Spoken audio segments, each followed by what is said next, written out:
as my Lord, because there's something about the Spirit of Jesus that makes me... Bom dia, amados irmãos, ouvintes que estão assistindo essa lição 6 do curso A Igreja Bíblica. Nós já tivemos a lição 1, onde aprendemos o significado da Igreja Bíblica, conforme está escrito lá no Novo Testamento. Tivemos já a lição 2, a Igreja Bíblica foi planificada por Deus antes da criação do mundo, foi profetizada no Velho Testamento, também pelo profeta João Batista. O próprio Cristo profetizou sua igreja, e ela surgiu na lição 3, teve o início lá no livro de Atos, no dia de Pentecoste. Na lição 4, nós vimos como identificar a igreja segundo a Bíblia. Na lição 5, nós vimos os termos usados na Bíblia para definir a igreja bíblica. E hoje, na lição 6, nós vamos ver a organização da igreja bíblica, a igreja de Jesus Cristo, como ela era organizada e deve ser organizada. Muitos pensam que para existir a vida tem que haver um mecanismo complicado, mas enganam-se. Às vezes, os animais, cujo organismo é mais simples, são ao mesmo tempo os mais resistentes. Por exemplo, as baratas, uma praga universal, adaptaram-se desde os primórdios dos tempos, aclimatando-se a quase todos os lugares do mundo. Ou as formigas, criaturas simples em sua fisiologia, mas praticamente indestrutíveis, habitam em todas as partes da Terra. E os micróbios, alguns deles, de uma só célula, são capazes de matar populações inteiras. Por outro lado, alguns organismos mais complexos já desapareceram. Igualmente, em sua estrutura, a igreja, que está descrita lá no Novo Testamento, é o mais simples organismo espiritual do mundo humano. Mas, apesar disso, é o mais forte e indestrutível. Ela passou por aflições chocantes, sendo banhada em sangue e refinada, como ouro, no forno das perseguições. As civilizações entram no palco da humanidade e depois desaparecem para sempre. Mas a Igreja de Jesus continua firme, há quase 2000 anos. Cristo falou lá para os apóstolos e respondeu à afirmação de Pedro. Eu lhe digo que você é Pedro, e sobre essa pedra edificarei a minha igreja, e as portas do Hades não poderão vencê-la. A igreja de Cristo é indestrutível, pois o alicerce da sua igreja é Jesus Cristo. A igreja como uma entidade simples e durável. A divina instituição que o próprio Jesus estabeleceu é verdadeiramente a incorporação da simplicidade da seguinte forma: a igreja bíblica tem apenas um divino e permanente, Jesus Cristo. Sobre Jesus, o apóstolo Paulo afirmou, lá na carta aos Colossenses, capítulo 1, versículo 18. Jesus, ele é o cabeça do corpo da igreja. Ele é o princípio, o primogênito entre os mortos, para em todas as coisas ter a primazia.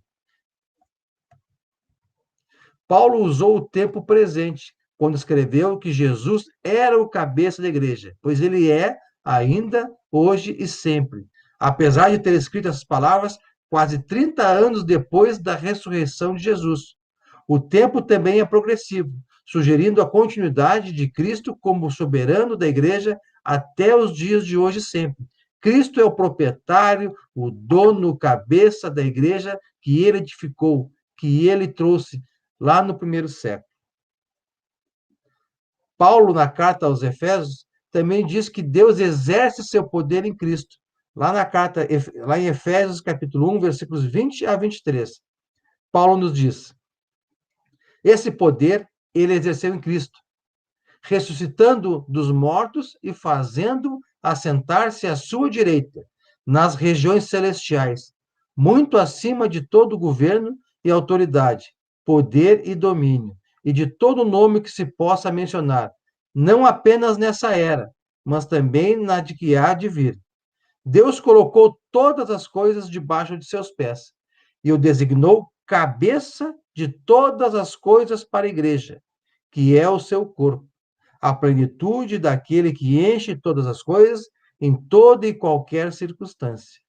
Já vimos até aqui, então, que a Igreja de Cristo, ele é o cabeça e nós todos somos os membros do seu corpo. Essa é uma organização da Igreja de Cristo.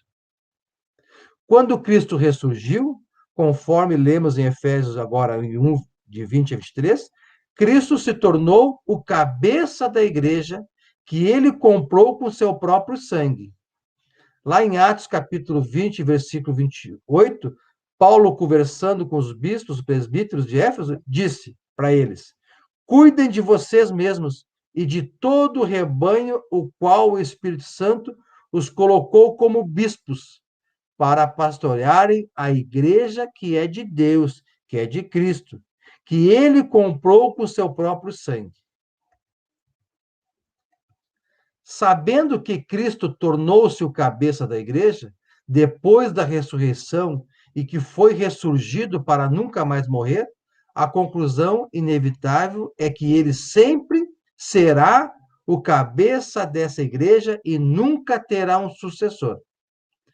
E ainda mais, nenhuma Bíblia menciona qualquer pessoa para ser o representante de Cristo como cabeça oficial da igreja, que ele edificou comprando com seu próprio sangue. Cristo não delegou representantes para representá-lo. Ele é o cabeça, a autoridade, o proprietário, o dono da sua igreja, do seu reino, do seu corpo, da casa espiritual de Deus. A pessoa que afirma ser hoje em dia profeta, príncipe, presidente, sumo sacerdote, apóstolo oficial de Jesus, ou autoridade sobre a igreja, nada mais é do que um impostor, pois a única autoridade da igreja bíblica é Jesus Cristo. A igreja do Senhor é um só corpo, tendo apenas uma cabeça que é Cristo, que comprou a sua igreja com seu próprio sangue. Paulo escreveu aos irmãos, lá na carta de Efésios, capítulo 4, versículo 4. Há um só corpo.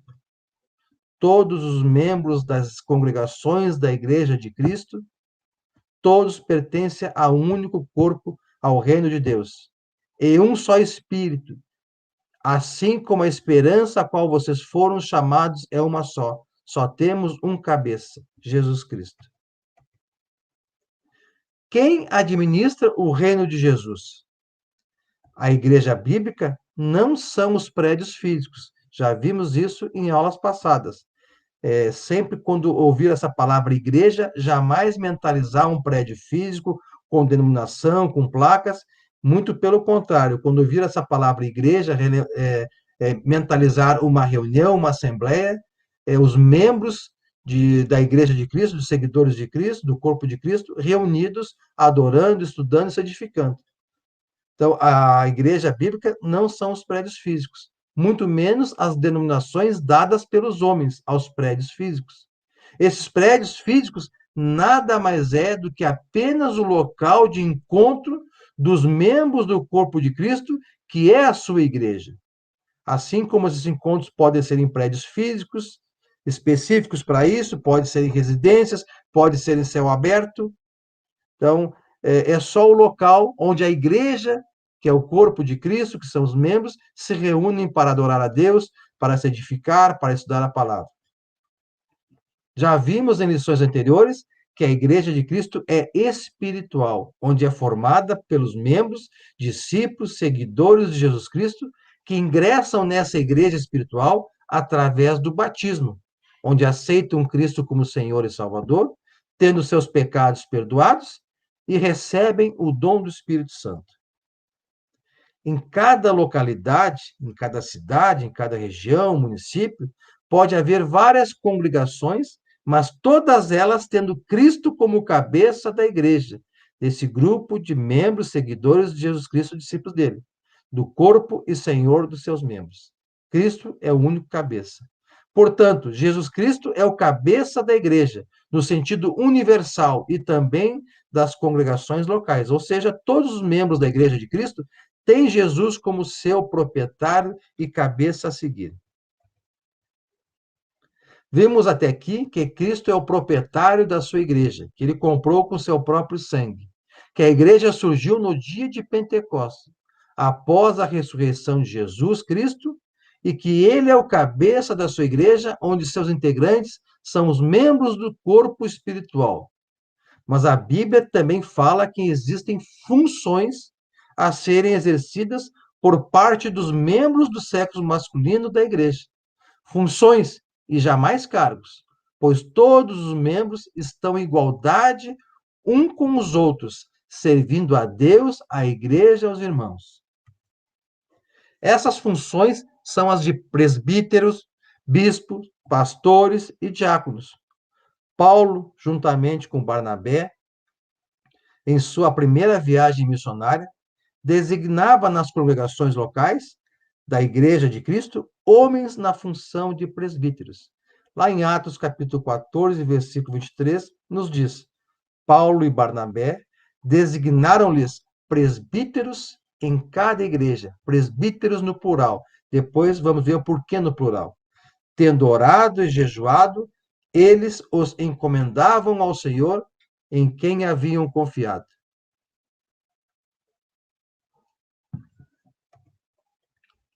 Esses homens designados presbíteros, pastores ou bispos, que são três palavras com a mesma função, pastorear o rebanho de Deus, são responsáveis pelo bem-estar espiritual da congregação. Isto é, evidente no exemplo apresentado em Atos 20, versículos 17 e 28.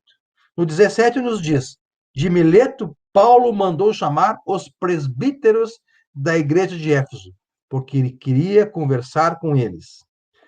O que ele disse? A orientação de Paulo a esses presbíteros, constada lá no versículo 28. Disse a eles: cuidem de vocês mesmos e de todo o rebanho sobre o qual o Espírito Santo de Deus os colocou como bispos, para pastorearem a igreja de Deus, que ele comprou com seu próprio sangue. Então, essa função, e não cargo, de presbítero, tem a função de servir a igreja de Cristo, aos irmãos, pastorear a igreja, ajudar os irmãos a se manterem no caminho. Aqui temos três expressões aplicadas aos mesmos homens, que eram chamados de presbíteros, bispos e pastores, sendo essa última, pastores, palavra originária de pastorear. Três eram as palavras usadas no grego original do Novo Testamento para designar estes homens, sempre no plural: presbuteroi, episcopoi e poimenes. Paulo usou esses títulos para designar o mesmo grupo de pessoas. Esses termos, embora diferentes, sugerem simplesmente o tipo de homem que deve cuidar das congregações e da natureza de seu trabalho. Nós vemos que, ao sermos batizados, recebemos o dom do Espírito Santo e cada um tem dons diferentes.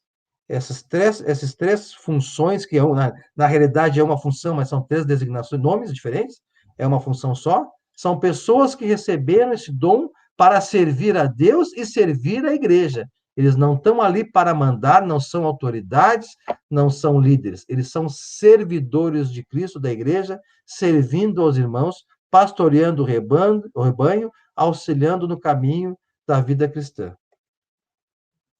Primeiro, eles deveriam ser homens mais idosos, dignos, maduros e experientes, não apenas no sentido físico, mas principalmente espiritual.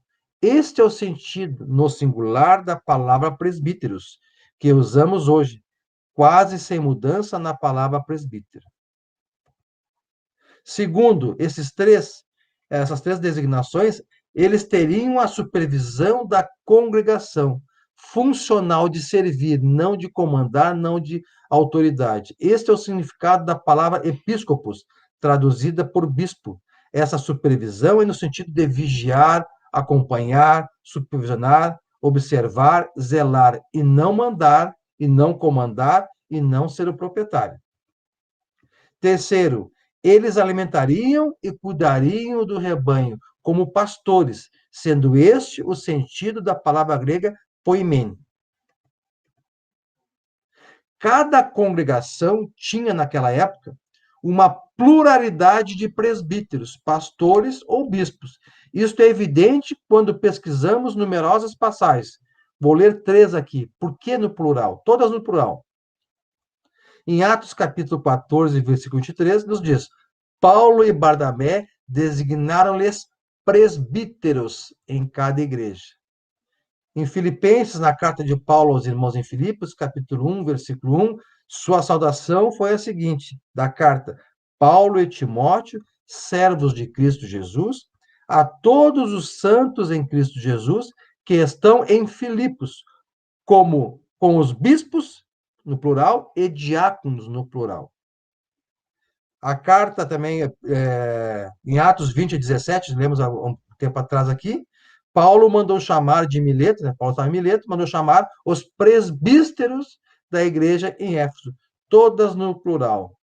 A Bíblia nunca fala apenas um pastor, um bispo ou um único presbítero, servindo a uma congregação da igreja de Cristo, mas sempre no plural, ou seja, 2 ou mais membros exercendo essa função.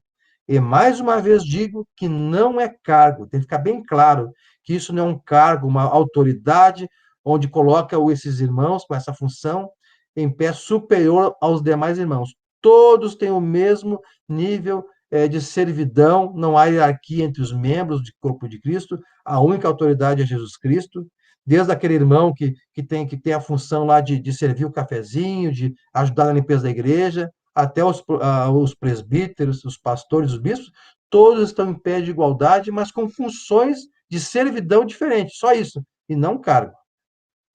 A servidão é servir aos irmãos e a Deus. Também na Bíblia não encontramos homens exercendo essas funções em mais de uma congregação, bem como essas funções não são exercidas por jovens, e sim pessoas maduras, estando há muito tempo no corpo de Cristo. Tem bastante experiência espiritual para compartilhar e servir ao corpo de Cristo. Esse parágrafo nos deixa bem claro que os membros servem na sua congregação. Eles não têm função para exercer em congregações vizinhas em outras localidades, cidades. Os membros, as congregações são independentes, em servidão interna, mas interligadas pelo mesmo Jesus Cristo, pelo corpo de Cristo, e Cristo que é o cabeça. As qualificações dos presbíteros e bispos. Quais são as qualificações que os membros da Igreja de Cristo têm que apresentar para desempenhar esta função de servidão dentro da igreja, servindo a Deus e aos irmãos? Paulo escreveu aos evangelistas Timóteo e a Tito, orientando a que esses 2 evangelistas organizassem as igrejas em Éfeso e em Creta, designando nessas igrejas e congregações do corpo de Cristo presbíteros e bispos, para pastorearem, servindo aos membros do corpo de Cristo e a Deus. Então, a função dada, as qualificações estão bem claras quando Paulo escreveu a Timóteo no capítulo 1, versículo 3, 1 a 7. Paulo diz: esta afirmação é digna de confiança. Se alguém deseja ser bispo, que é o mesmo significado de bispo, pastor e presbítero, seja uma nobre função. É necessário, pois, que o bispo seja irrepreensível. Um membro do corpo de Cristo, para exercer essa função, ele tem que ser uma pessoa irrepreensível. Marido de uma só mulher. Tem que ser uma pessoa moderada, sensata, respeitável, hospitaleiro e apto a ensinar. Essas qualidades até aqui lidas, porque vão servir a Deus e a Cristo e aos demais irmãos. Não deve ser apegado ao vinho. Não pode ser uma pessoa violenta, mas sim uma pessoa amável, pacífica e não apegada ao dinheiro.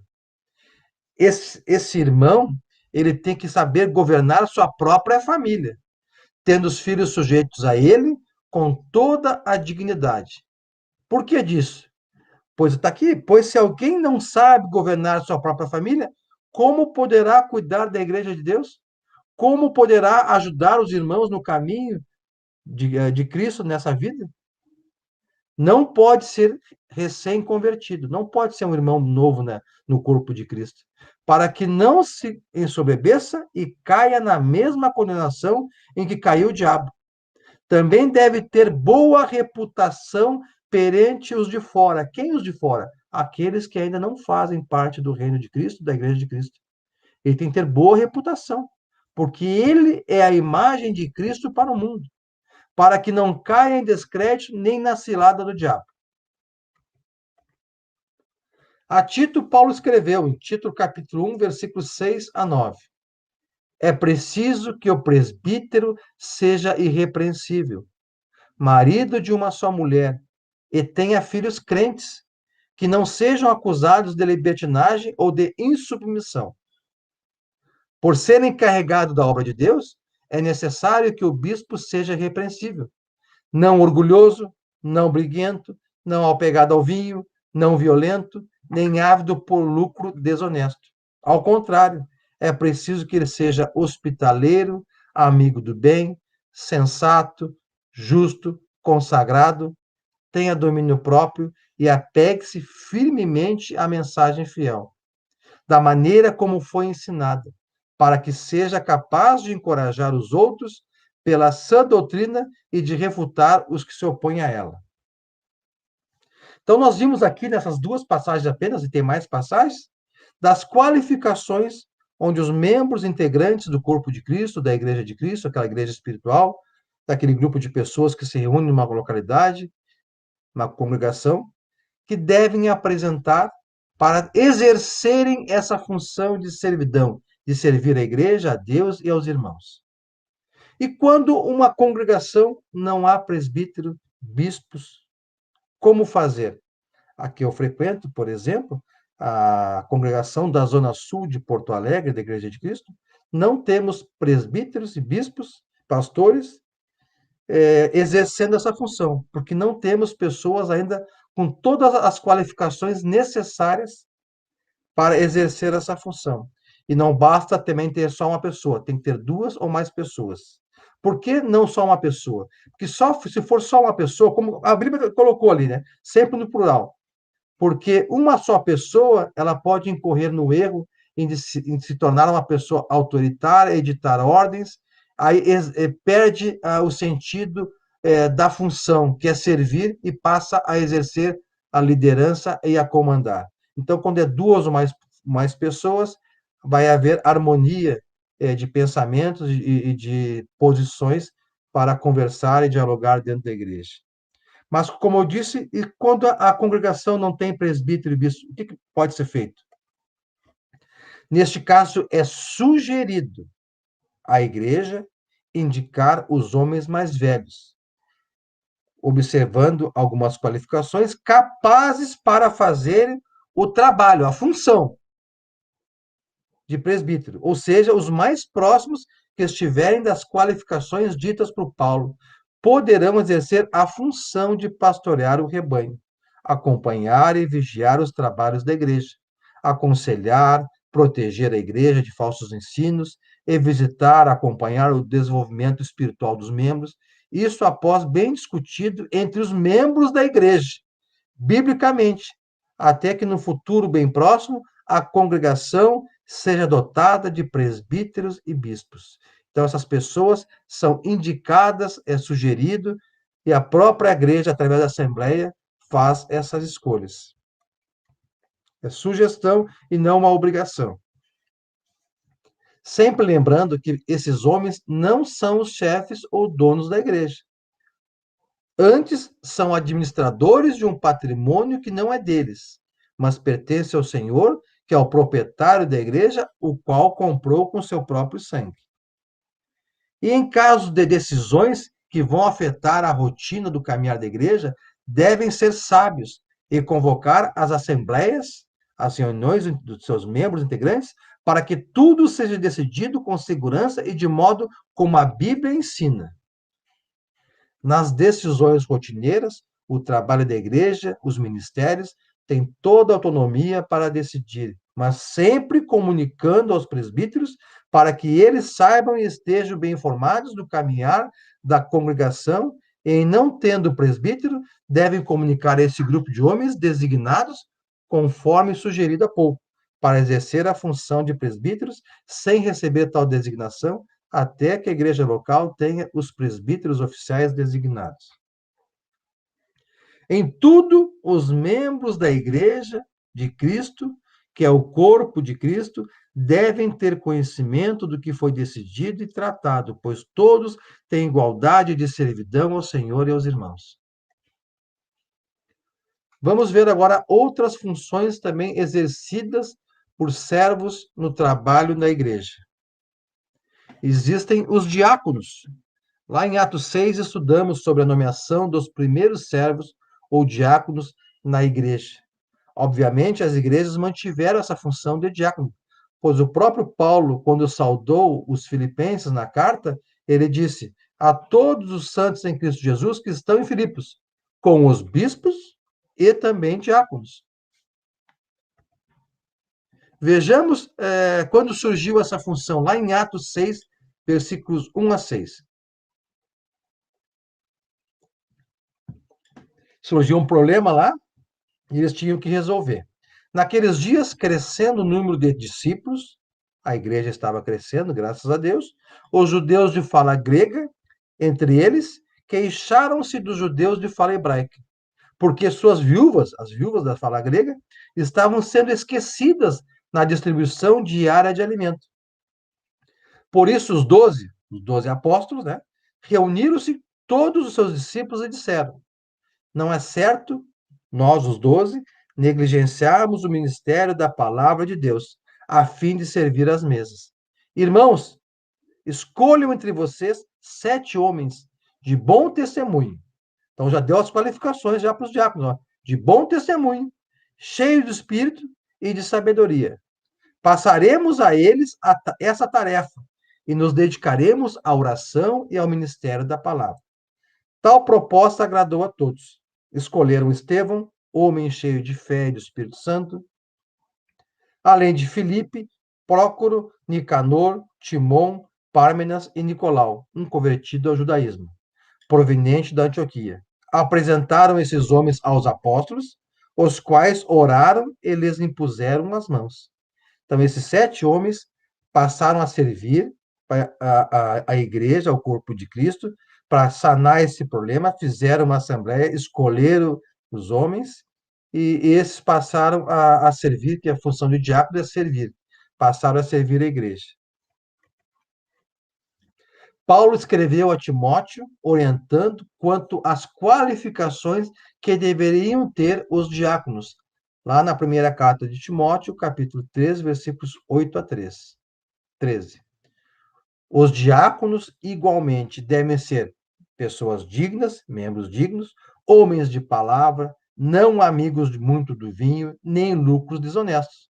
Devem apegar-se ao ministério da fé, com a consciência limpa. Devem ser, primeiramente, experimentados antes de serem nomeados os diáconos. Devem ser experimentados. Depois, se não houver nada contra eles, que atuem como diáconos. As mulheres, igualmente, sejam dignas, não caluniadoras, as mulheres diáconos, mas sóbrias e confiáveis em tudo. O diácono deve ser marido de uma só mulher e governar bem seus filhos em sua própria casa. Os que servirem bem alcançarão uma excelência, posição e grande determinação na fé em Cristo Jesus. Então, essa função de diácono é para servir a igreja, servir, ajudar os pastores, presbíteros e também os bispos, os diáconos do sexo masculino. As esposas dos diáconos também têm que ter essa observação para ajudar os diáconos nomeados, porque os diáconos podem também escolher as mulheres para lhe auxiliar na parte da servidão, mas a incumbência é do sexo masculino, do homem. Aqui encontramos não apenas o tipo de homem selecionado, mas também a natureza do seu serviço, cuidar principalmente do setor material da congregação. É evidente no Novo Testamento que cada congregação tinha uma pluralidade de homens especialmente nomeados para cuidarem das necessidades materiais da igreja. Entretanto, o trabalho deles não se limitou apenas ao setor material, pois temos o exemplo de Estevão e Filipe, Dois dos 7 servos que mais tarde se tornaram evangelistas. Ou seja, esses de Atos nada impede que no futuro se tornem evangelistas, que nós vamos ver depois o que é essa função, e também podem no futuro se tornarem presbíteros, bispos, pastores, porque já vimos essas funções, que na verdade é uma função só, com 3 nomes diferentes, e tem as qualificações necessárias que eles podem ter no futuro. E sobre os evangelistas, o que diz a Bíblia? Evangelistas são pregadores do evangelho, assim como era Timóteo, Tito e tantos outros. Vejamos a orientação dada por Paulo a Timóteo. Na segunda carta a Timóteo, capítulo 4, versículo 2, nos diz: orientações para Timóteo. Timóteo, pregue a palavra. Então, o evangelista tem que pregar a palavra. Esteja preparado a tempo e fora do tempo. Repreenda, corrija, exorte com toda a paciência a doutrina. Essas são as qualificações e missões de um evangelista. Uma congregação pode ter um evangelista, pode ter vários evangelistas, ou ficar sem evangelistas, pois temos exemplos de todas as situações do Novo Testamento. Paulo, ao escrever a Timóteo, falou do que deveria observar como evangelista. Primeira carta de Timóteo, capítulo 4, versículos 6 a 12. Ele seguiu falando a Timóteo: se você transmitir essas instruções aos irmãos, será um bom ministro de Cristo Jesus, nutrido com as verdades da fé e da boa doutrina que tem seguido. Rejeite, porém, as fábulas profanas e exercite-se na piedade. O exercício físico é de pouco proveito. A piedade, porém, para tudo é proveitosa, porque tem promessa da vida presente e da futura. Esta é uma afirmação fiel e digna de plena aceitação. Se trabalhamos e lutamos, é porque temos colocado a nossa esperança no Deus vivo, o Salvador de todos os homens, especialmente dos que creem.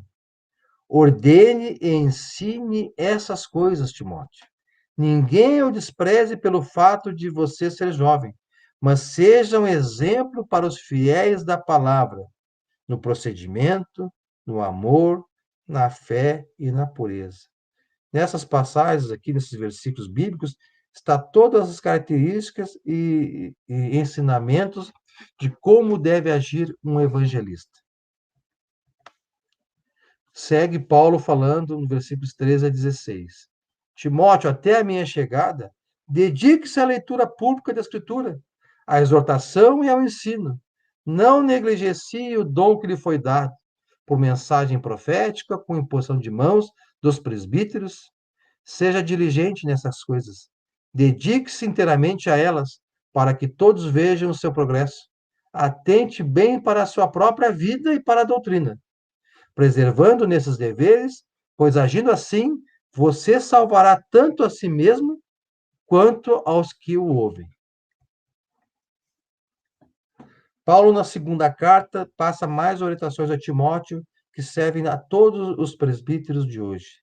Pregue a palavra, esteja preparado a tempo e fora do tempo, repreenda, corrija, exorte com toda a paciência e doutrina, pois virá o tempo em que não suportarão essa doutrina, ao contrário, sentindo coceira nos ouvidos, juntarão mestres para si mesmos, segundo os seus próprios desejos. Quantos hoje buscam grupos de pessoas que falam não dessa doutrina, mas daquilo que agrada aos ouvidos e ficam nesse meio, né?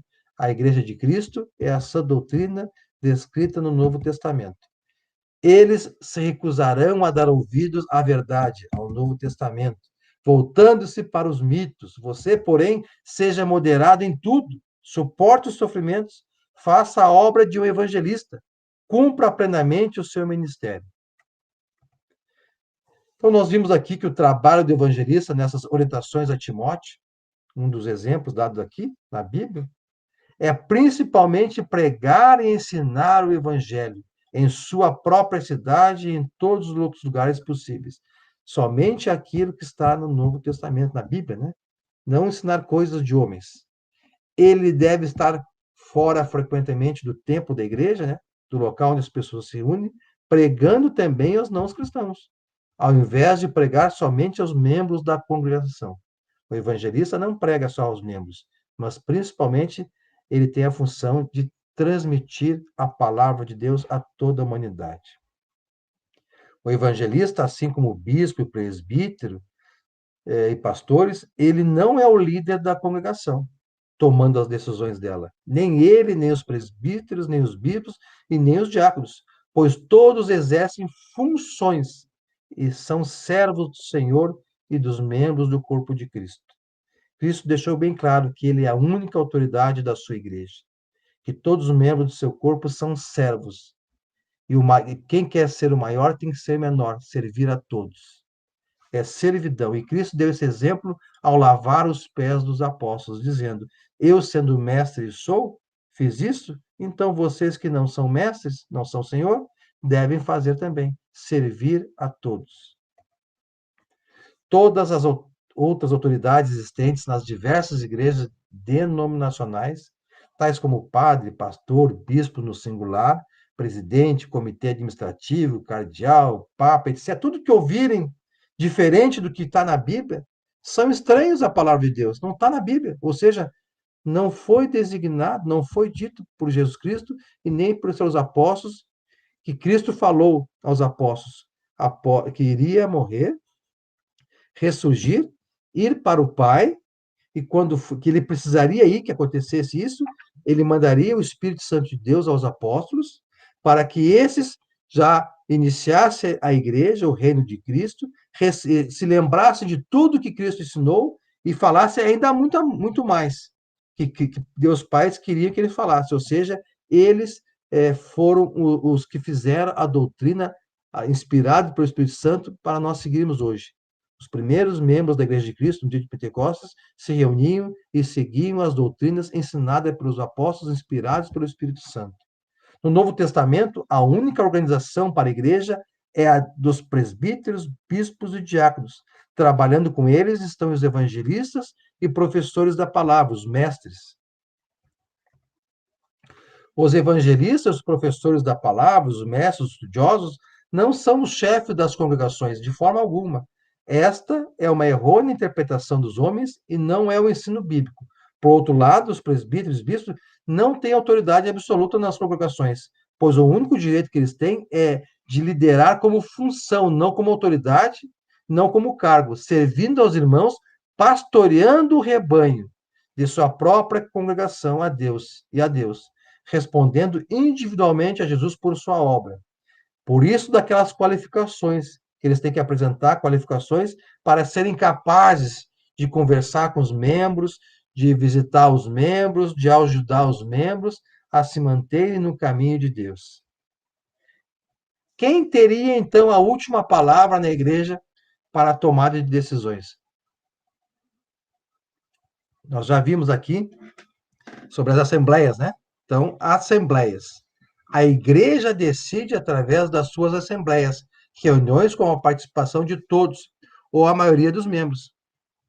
A igreja, que é a assembleia, a reunião, sempre terá a última palavra. Alguns exemplos bíblicos de assembleia. Para resolver problemas de distribuição diária de alimentos às viúvas de fala grega, como nós vemos lá, onde depois instituíram os apóstolos. Fizeram reunião, conversaram. Então, aqui, irmãos, escolham entre vocês 7 homens de bom testemunho, cheios de espírito e sabedoria. Passaremos a eles essa tarefa de resolver esse problema que surgiu.